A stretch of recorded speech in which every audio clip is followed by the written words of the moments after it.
I think taking advantage of selling it before the event starts was a super nice opportunity. You can purchase one of these golden tickets and not have to be at the event. Love the strategy, like you said, this like the gamification, the supply and demand, the scarcity. Okay, there's only 100 of these, so get yours. Was this the first time that you all used the golden ticket at the event, Brittany? It was. So Okay.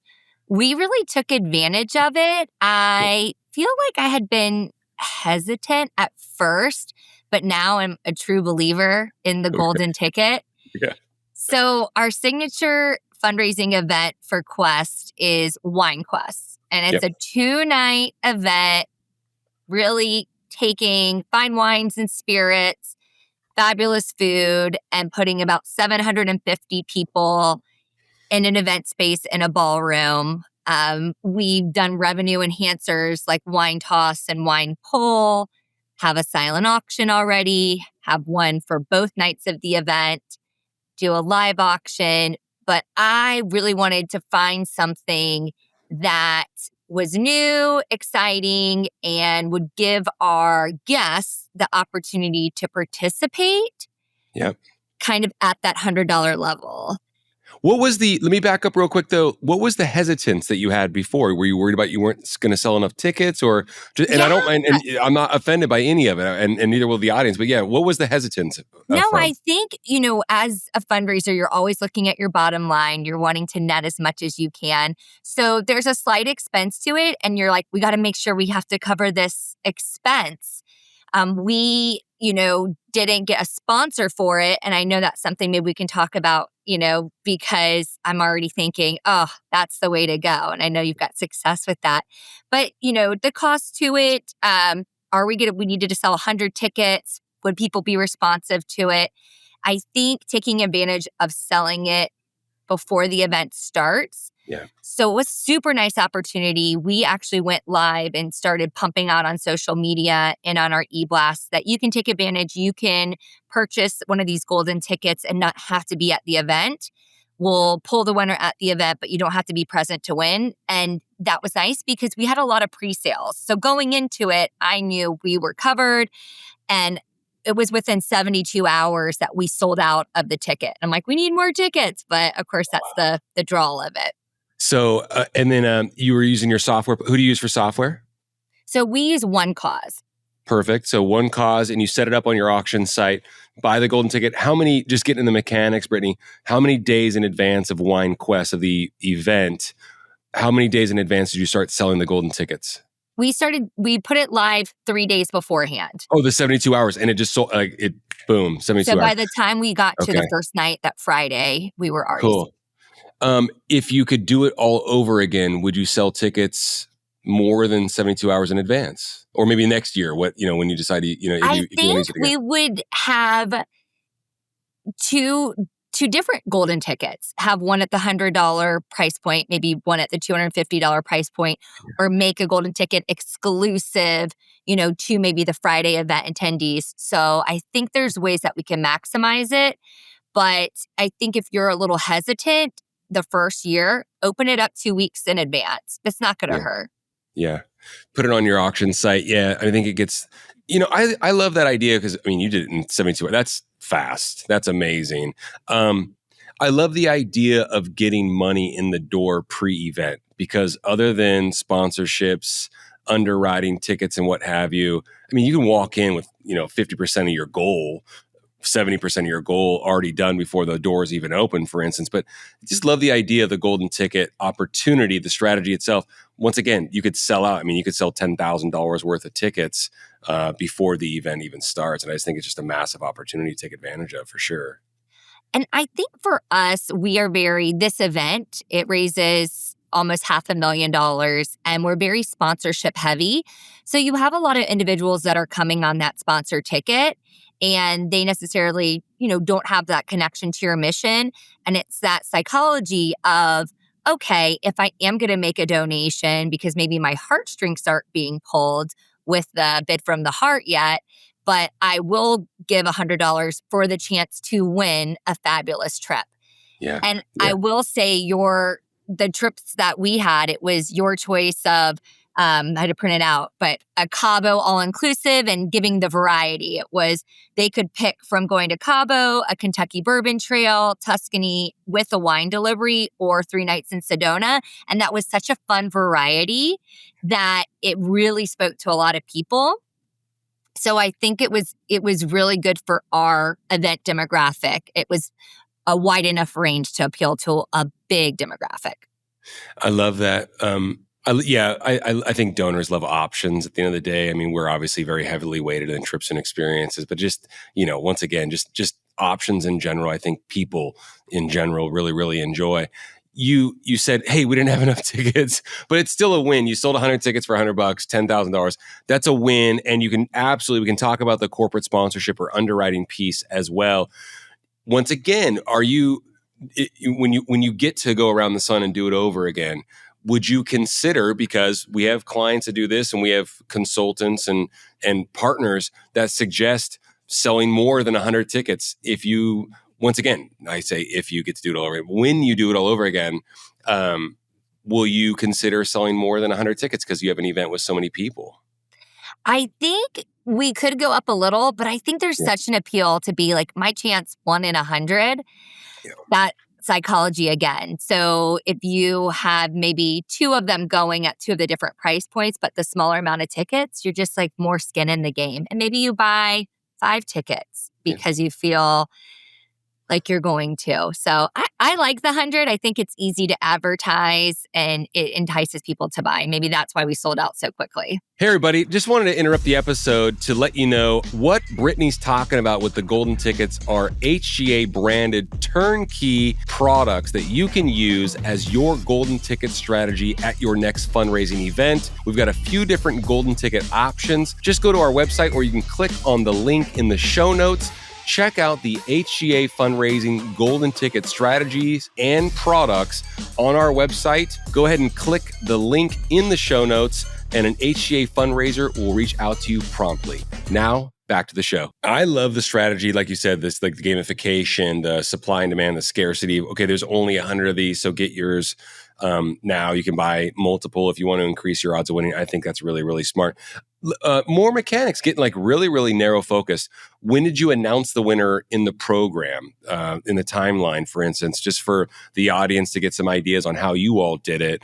And then any thoughts you have about that? Was it like right before the live auction, before the fund to need, at the very end of the evening? Give some feedback about just the timing of announcing the winner, and just so you can like hit that crescendo, that emotional piece. Yeah. There was a lot of thought process on, going back with my team on when do we announce that winner. So knowing, of course, that we had sold out prior to the Saturday of our event, which is our sit down 4-course gala style, where we're going to have the live auction, the bid from the heart, and the programmatic piece of it.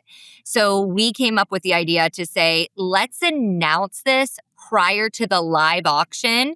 After the live auction, we did the bid from the heart, because we don't want anybody that might want to bid on a live auction item or just write that extra donation to Quest to hold back because they're waiting to see if they won the golden ticket. So we were really strategic on kind of kicking off before the live auction, announcing that. She just happened to be in the room. She was actually a longtime event attendee and supporter. So I was happy she won. Yeah. So that was really fun. And she, stood up, and it was a great moment. Everyone get all excited. Yeah, it's so. I don't know. People just get so excited about the chance to win. It's so fun. Like it's a real. I say, Brittany, and you don't have to agree with me. I think it's one of the, if not the easiest way, like as far as a revenue enhancer, to raise more money at your event. Is there anything that you've done? Once again, you don't have to agree with me, that would be an easier lift with that much upside, that gets that many people excited, involved, giving at that level, the $100 level, which is what we absolutely want in mass. Like, have you come across any other revenue enhancers that are that easy with that much upside? No. So that's why I like the golden ticket, because the limited amount of resources it took from the team, it was very easy. And I wanted to give a shout out to Zach Nelson on your team, because he makes it so easy. Communication's great. all of the assets as far as the pictures and the descriptions are wonderful. He was super helpful in just giving me ideas for different strategies, not pushy at all, just like, hey, have you thought of this? He took the time, and I thought it was just incredible when I got everything kind of on our site, or I had the signage made, or we're about to send out a social media post. I'm like, will you mind looking at this? See if this will, resonates, if I'm missing anything. He looked and reviewed it all. I said, no, it looks great. So just having that second set of eyes with somebody that, is doing that all the time and knows more about it. So I really appreciated him. And it was so plug and play. You just kind of sit back and kind of keep looking at the ticker on how many tickets have sold. And then you have your committee and your board members talking about it too. Yeah. Yeah. So no, it was not a hard lift at all. You just mentioned, I appreciate that. And Zach's a hero. He's a retired firefighter, and I'm grateful he's on our team. He happens to be my brother-in-law. We just have the same last names as well. But I appreciate the shout out. He's going to really, really get tickled when he hears that. But, you mentioned something. I think it's good for the audience to hear this. The committee and the board were behind it. Did you give them assets, statements, just social media posts, emails, text messages, all those things that they could just quickly share? What got them excited behind it? For the audience to hear that. Actually, because this was new, we had brought it to the committee's attention. Before we pulled the plug, in my mind, we were going forward with it, but I wanted them to have the buy-in and get excited about it and be on board with it. So we had brought that to a committee meeting, and this was really quick, probably 3 weeks prior to our event, because I'm just like, let's just do it. And so I explained it to them and made sure they fully understood so that they could speak very educated about it in case anybody had asked. And then when we had posted stuff, we just said, share our stuff, right? Just share out our stuff. And they did. And then they were able to speak to their table guests and their event attendees and even send people, I know they were sending links to people that weren't even in Orlando, Florida, where we are. Like, hey, support Quest. I'm involved in this. Like, this is a cool thing. So cool. Just the shareability and virality. And once again, it's super, super easy if you have auction software just to share that. Appreciate the One Cause folks for helping there too. Just that's a very simple how-to. I think that's low lift. Appreciate you sharing all that. It's so good. Good return on your investment. Because for me, it's not just, okay, we netted 7,700 that we weren't expecting. Like, that was great. But the return on the investment for me is we've had guests have a great guest experience at our event. It was a fun part of it. But now we have 100 individuals. Some of them are already known to us in our database. But we have a big chunk of individuals that now they've kind of taken that step, and we can steward and cultivate them, invite them out for a tour, bridging that, topic of like, okay, I know you like trips. So it gives us a little bit of information on what they're interested in. And then we can follow up on the next steps to see if they want to get further involved with Quest. I love it. Opens all doors. Spoken like a true professional. No, Brittany, do us a favor. Of course, we know you all are raising money at Quest Inc. for the developmentally disabled. Talk a little bit about the organization. And of course, I want folks in the show notes. We'll tag Brittany, and you'll see her LinkedIn profile, so you can reach out to her and ask her questions, show her some support, throw her a follow, a connection, all the above. But yeah, talk about the work that you're doing, Brittany, at Quest Inc., if you don't mind. I just appreciate you sharing so much about the golden ticket as well. Yeah. So our mission is to help people with developmental disabilities experience a full life. And we're in the Orlando, Central Florida area, as well as Tampa.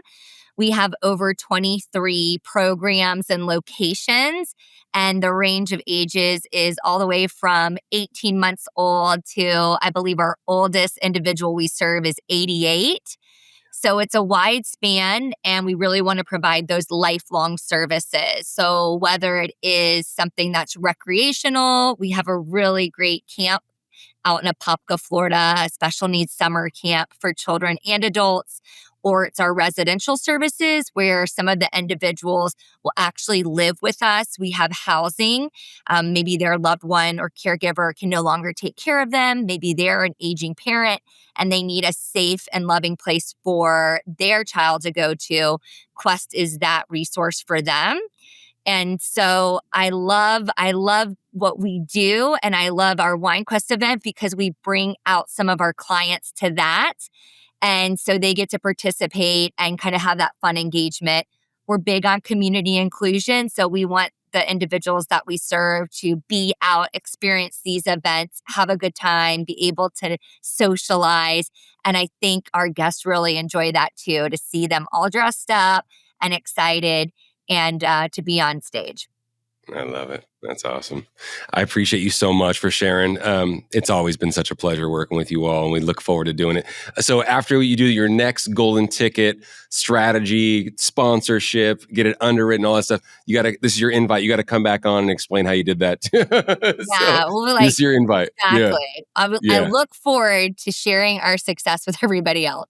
All right. Thanks a ton, Brittany. I appreciate being so generous with your time. And thanks, everybody, for tuning in. We'll talk to you all soon. This is such an easy sell at events because even individuals who don't have a connection to the nonprofit, they're like, wait a minute, I could win a trip to Cabo. I could go to this. They're like, oh, heck yeah, sign me up for that. It means everyone can play. The next generation givers, millennials, they don't have the wallets yet for the live auction. That allows them a chance to win a big ticket item. If you don't consider doing the golden ticket, you're missing out on a tremendous amount of opportunity.